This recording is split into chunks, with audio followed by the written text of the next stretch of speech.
الطبق ده تقدري تحضّريه بسهولة ومناسب جدًا للعزومات. هنحضّر النهارده مع بعض اللحمة بالبصل المكرمل والحمص، بس أهم حاجة في طبق النهارده إنه إزاي ياخد اللون الجميل ده، وإزاي اللحمة تكون طرية ومش ناشفة خالص. يالّا بينا نشوف الطريقة على طول مع بعض.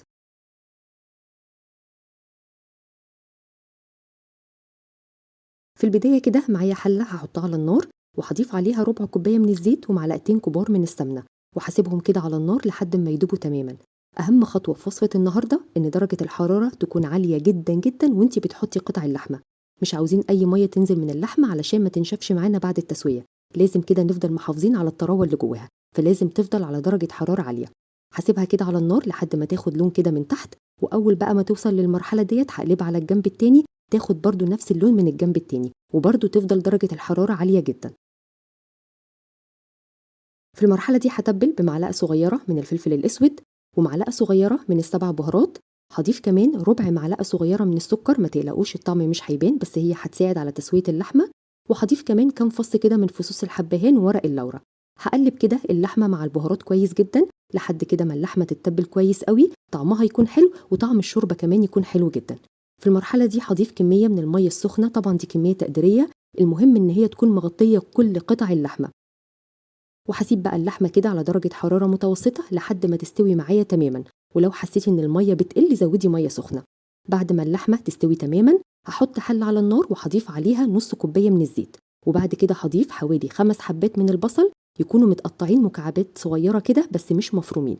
هافضل أقلِّب بقى كده في البصل لحد ما يتكرمل معايا تمامًا. طبعًا الكمية دي هتقل وأنتِ بتقلّبيها لإن البصل بيدبل. أهم حاجة بس إن هو ما يتحرقش منِّك، لازم يوصل للمرحلة ديّة، زي ما أنتِ شايفة كده لونه دهبي ومتكرمل وجميل جدًا. دلوقتي هاضيف كوبايتين كبار من الحمص المسلوق سلق كامل، وهاقلِّب كده الحمص مع البصل تقليبة واحدة على النار.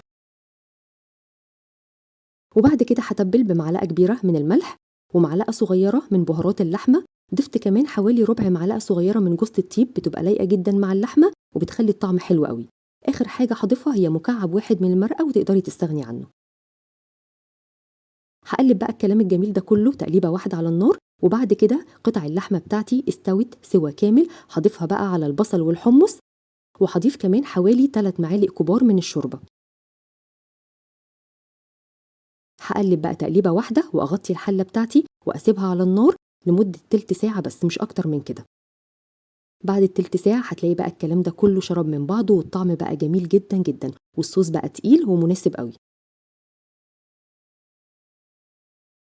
أنا قدّمت معاها رز بالشعرية، تقدري تقدّمي معاها أي نوع من أنواع الرز اللي أنتِ بتحبيه.